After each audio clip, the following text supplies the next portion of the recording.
Hey, it's your buddy Peace and Harmony with you here today.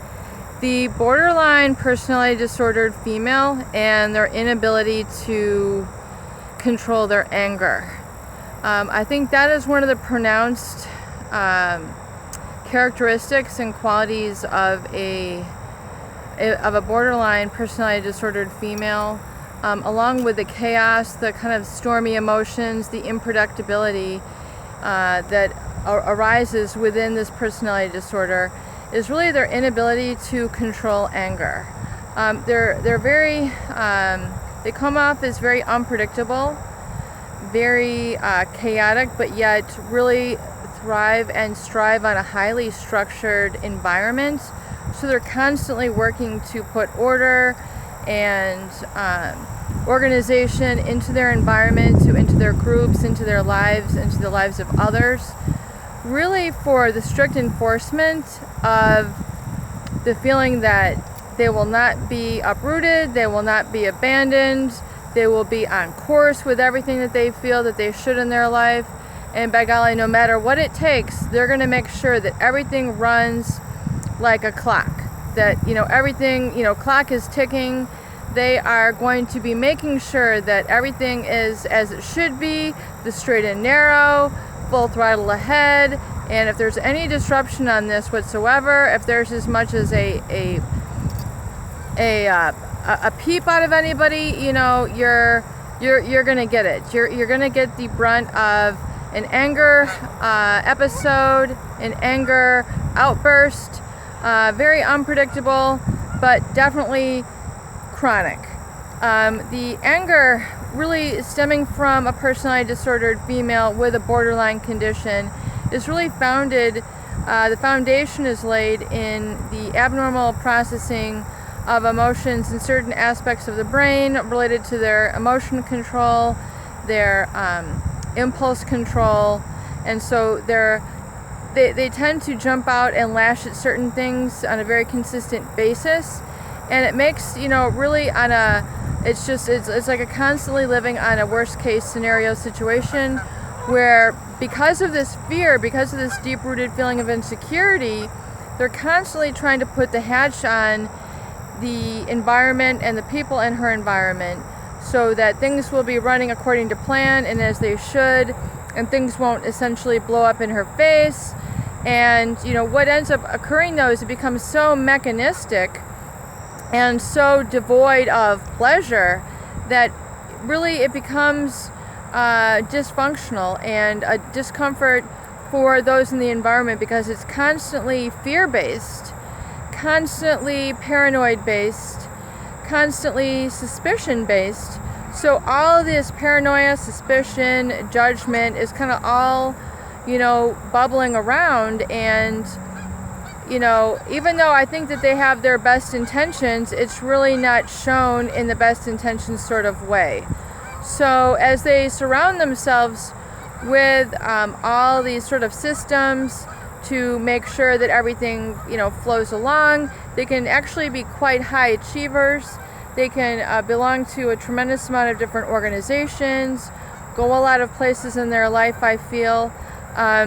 They're certainly not without their accomplishments. They're certainly not slackers, I would say, but I think a lot of them are definitely plagued with this feeling of, constantly seeing the negative in situations, constantly feeling the fear, constantly being fear-based. I don't think, and I think that they tend to, worry themselves into exhaustion, work themselves into exhaustion, and really kind of alienate people in their life when they kind of do flip-flops emotionally with these people and treat them with a lot of hostility and anger and anguish, which really a lot of people do begin to find intolerable, just because it's so toxic and it's so negative, and the suspicion generally doesn't have its foundation in reality that the people in their close proximity have a tough time feeling safe, feeling grounded,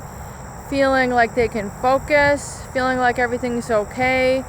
I mean, it really is like, living in a war zone in kind of being around them, because they're constantly going off.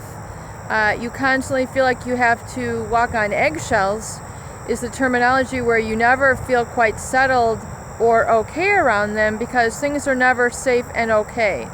They're operating out of a chronic and constant fear of abandonment. So they end up kind of annihilating the very relationships which would be a source of continuity, pleasure, and kind of substance in their life. And I find that they kind of tend to do this to the people who quote unquote should or would mean the most to them.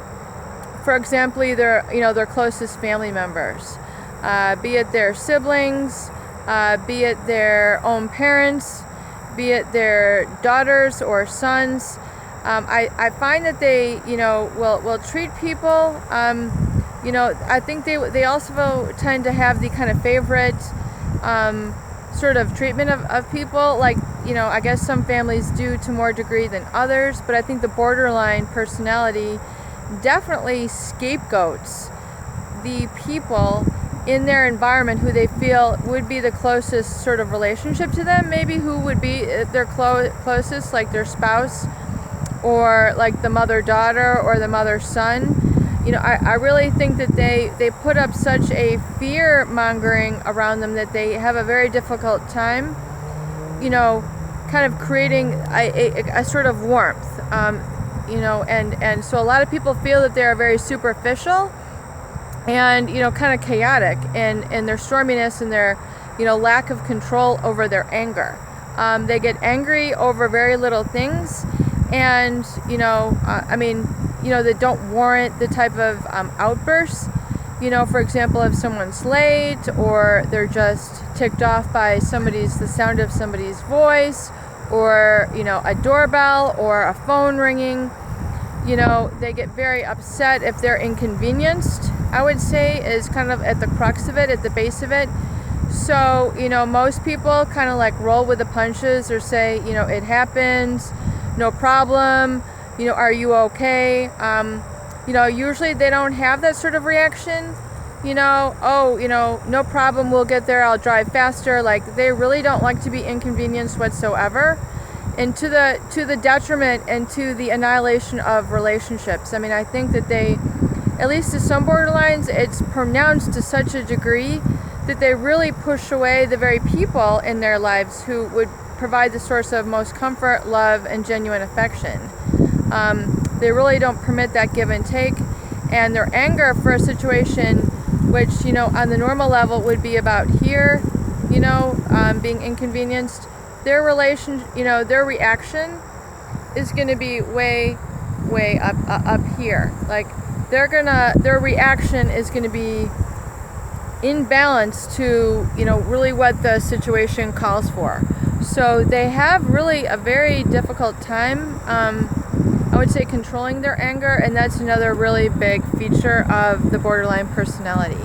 The narcissistic, they're prone to more narcissistic rage for not getting what they want, but I would say the narcissist, if you inconvenience them, they're not really going to be super ticked off. They just keep themselves amused. They have 1,000,001 things going. They're going to keep themselves amused, and they can just drop engagements, very easily. I can blow off the kids. Like, it's my visitation night, but, if I'm an hour and a half, 2 hours late, and they're constantly calling me and texting me, Dad, where are you? This is our night. No problem. They have no empathy whatsoever. And so they're not really inconvenienced, where the borderline, they're gonna, flip. They're going to flip, and they're not going to let you forget it, and they're going to hammer in that lesson. That's the uncontrollable anger of the borderline. If you've experienced that, I feel very bad for you. I'm very sorry, and it is very devastating to be around because it can really create a huge deficit in the life development of a lot of people who are associated with these types of people. Peace and harmony with you here today. I hope these videos help. Please share, please subscribe for more great tools, videos, discussions, and support.